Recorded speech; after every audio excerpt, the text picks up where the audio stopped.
Hi, I'm Gavin Haynes, and welcome to another spring review. This time of the year, we always like to sit down on a Monday and look over the ratings for the weekend and do what most punters don't do and review where we went right and where we went wrong, so we can find out if there was any errors that we'd made that in our assessment of runners, just to make sure we're on the right track, and it'll give us some horses to keep an eye on as we go deeper into the spring.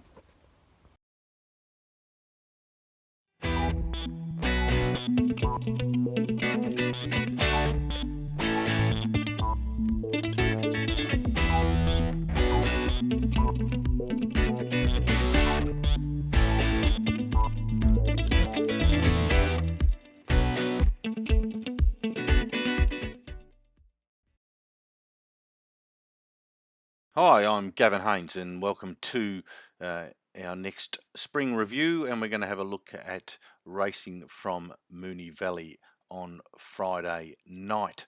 The first race was 3-year-old Open Handicap. The winner was Sunset Watch. Now, I'd said in my overview here that the key for Sunset Watch was it was beaten 4 lengths when last campaign, and had beaten 5 lengths to kick off. That Harry was going to go first up. But there was plenty of money. He started $2.80 favourite, and we can see here that look, it's just trickled in $3 into 2.80. It's a great tool, that fluctuation tool. It really does speak volumes to me. The interesting thing numbers wise. 90, 96, 97 was some good genuine improvement from Sunset Watch. That's now 3 out of 4. It seems to be going places. The horse that flashed home late was Ring a Ding Ding. We had the Weir runner at $8.79. It was $6 at the jump, and was pretty much that the whole way through. Time there 94.94 for a horse. We were expecting 86, so it's genuine improvement there in those two. And Sunset's Watch for Team Hawkes looks to have really come back bigger and better. We go on to race 2, the mares Group 2, and the stock stakes. I'm a Star won it last year. I had her clearly on top, and she was just going to jump on the bunny and dictate terms to suit. And that's exactly what happened in the small field. The speed rating of 77 with a sectional rating of 85 says it all. In this case, the weight rating, off the top of my head, would have been 100, 304, something of that nature. That's probably more our guide as to what she can do, but you leave her alone around a tight turning track, and she'll sit and sprint you all day of the week. So look, nothing really changes of our view there. Miss Gardenia, we'd been on the runner-up. We'd been on a couple of weeks ago, another one of Weir's. We're 96 horse going in with just a little bit of a penalty there, queering that second up run, but still had her at 7.50 and started an overlay at $8.40. So look, no real surprises here.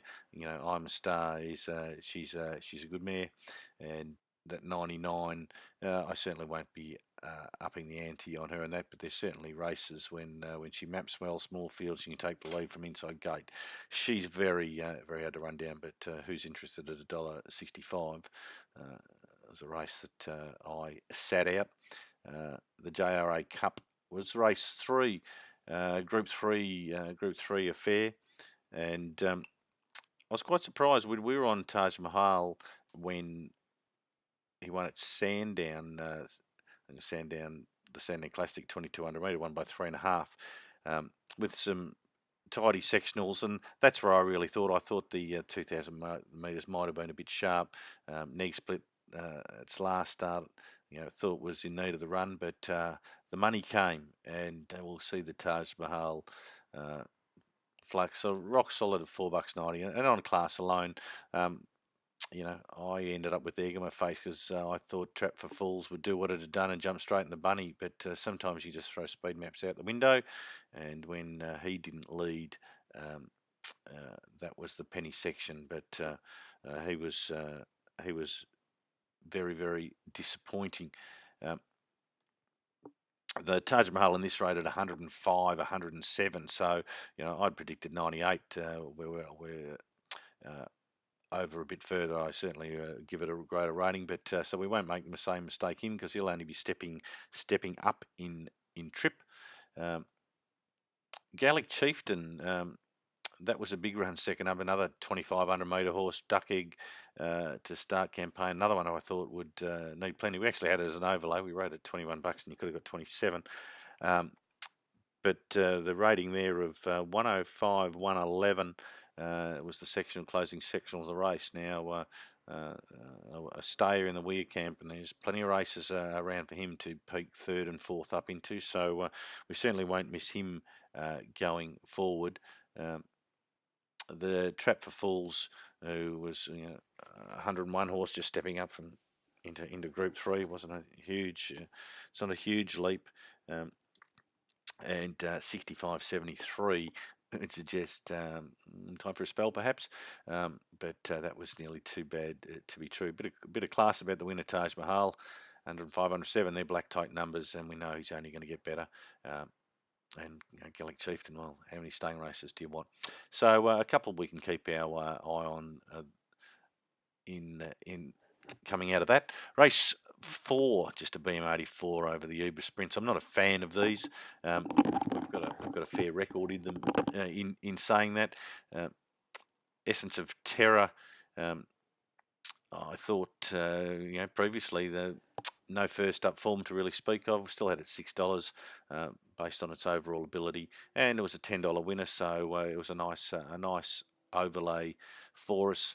But our top horse, You've Been Had, ran second. We had that as a 94 horse going in, and it's run 93, 96, so that was right in its wheelhouse where we were expecting it, which is nice. We can look at Essence of Terror here, Allerton and Zara. 27 starts. It's been back to the 955. We go back to first up in the spring last year, ran second in one of these 955s. Its numbers this time in was 96, 99. Look, he's not a world beater, but a nice result for us nonetheless. Look, I'm not a fan of these 955 scampers, really. They're nothing more than barrier trials, and let's just move on. We go to the Stud Stakes, 3-year-old Group 2. We had Leonardo da Vinci clearly on top, $1.93. Could have got $1.95, so the price was right. We only have to look at the speed map here. We can see, you wonder how a horse like Mark the Horse, $21, manages to find the podium in group company. Well, look at the small field. You can see here where the first 4 settle, and there you go. There's the first. There's your trifecta in those first 4 horses. They absolutely dawdle, and there's 75, 79, 72, 74 for Musselbrook. Again, I'm not really think that this is supposedly Group 2s of horses looking to go on to derbies and Alistair Clarks and things, but I'm not sure if I'm getting excited. Look, we've still got Leonardo da Vinci's that 96. I mean, that's I think that certainly won't rate. There was a 101 speed and weight rating last time, and did step up to the 2 kilos here, but certainly going to have to lift going forward if you're going towards the Guineas, because the Autumn Sun we've got last start is 112. So there's your line. There's your line through that. Race 6 on the night was a fabulous result for us. Merrill, who was our top pick, had her at $2.95 with a $9.50 available. I had her as a 95 horse going in, and she's rated 96 with a sectional rating of 95. So spot on, which we always like to see. That gives great faith in the form lines. If we go to our top 4, Merrill, Hummer Hummer, and Sweet Rocket. Well, there's your trifecta. Um, again, $9, $7, $5. Golden Halo was the one that was sort of short in the market. Bit of the weir factor in that. Um, 7.75 my price, $4.60. Yeah, look, 91 horse, I put it as going in, and that was being really friendly. Like we have that confirmed nowhere else. So certainly was unders and did run fourth. The disappointing runner was the Toppy Bihar. It's got written by form and some really good 2-year-old form. Disappointing. First up, $15 here. Suggested there was no great confidence, and you can see here. Look at the betting. Open $8, 10s 13 really quickly, and then played as high as $16.50 as the day went on. Something certainly not quite right there, and finished nil after last 68.70. Sweet Rocket has got some. She's got some decent form at the moment, and she rated 90.94, but that's about that's about all their mark. 3-year-old fillies Group 3, yeah, 95, 96. That's about where it is. But it's always nice when you've got a top pick winner. It just it keeps everything linked together as you do the form going into the coming weeks.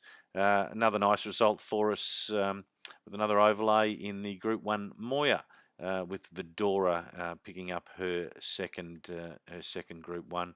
I did say in my comment, she was she's beaten a lip in this last year. She went to Perth, got a Group 1, and she'd found the podium 7 or 8 fresh. She flashed home. The time they jumped, Nature Strip was overbet, and I don't know, you can't ride them like it's over 1,000, like he did last time, and expect him to have anything left in the tank. That really's got to put Nature Strip's Everest plans certainly in question. Nature Strip's rating was 93.85.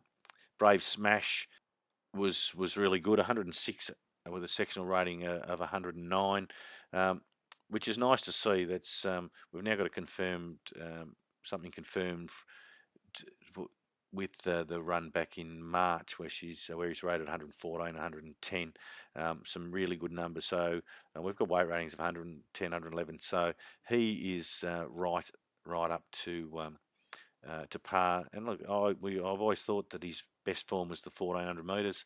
I think it's the futurity. You go back to Caulfield in February.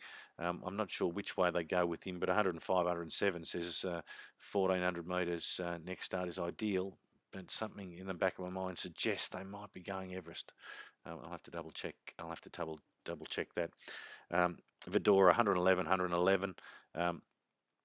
I'm marked her fairly harshly, but for the dual Group 1 winners, that's clearly her best performance. And you know what mares are like when they start to win, they can keep winning. And she's only 6-year-old. She's at the peak of her powers, so she'll be a threat anywhere she goes. And she's one that really does. She's not in the Everest, I know that. So I'd really like to see her get a go because she's a good girl. We head to the last, and Moon Lover was the winner, and again, funny sort of race. Top Pick Saurian was unders, and as we've told you 1,000 times, that many times I see horses get beaten by pure weight of money. Avalanche came for Choice Border. He was 950 into 330, and we only have to go to the speed map. And you can look in that first 5 and look who's getting the cozy trip. And there's Moon Lover tucked away perfectly there on the fence. 81.98 says that shows our hole. Generally the sectional number 105, 108, you're looking at 3 to 5 points is a nice sort of balance. So when you've got 81.98, you're talking about 17 points. it just shows the sit and spin nature of that. 80.96 for Asaurian, 80.98 for Choice Border. The money's probably a bit of giveaway for him. He's been a model of consistency and stepped up in grade, no problems there. King's Command was the one we're cheering for in the quaddie at $21. Ran fourth. 77.97, but it was a pretty good night's racing. My pile of three-legged quaddies, three legs and a second, continues with Moon Lover knocking me out in the last leg, but surprise, surprise. That's a little wrap up for Moonee Valley for last Friday night. I shall get on to the reviews for Randwick and Caulfield and get those up to you as soon as I can. We've got a big week ahead with Happy Valley coming up, obviously Wednesday night, and we gear up for Turnbull Week. It's just the best 6 weeks to have in Melbourne, and I'll do my damnedest to keep you right up to speed. Till next time, happy punting. Cheers. And there you go, another little spring review complete. I hope you got something out of that and found yourself a couple little black bookers to follow over the next few weeks. If you like what we do here, check us out on our Facebook page, like the YouTube channel, follow us on Twitter, and head online to www.horsetorque.net and register for your free account. Best of luck punting for the week, and we'll catch up with you all next week.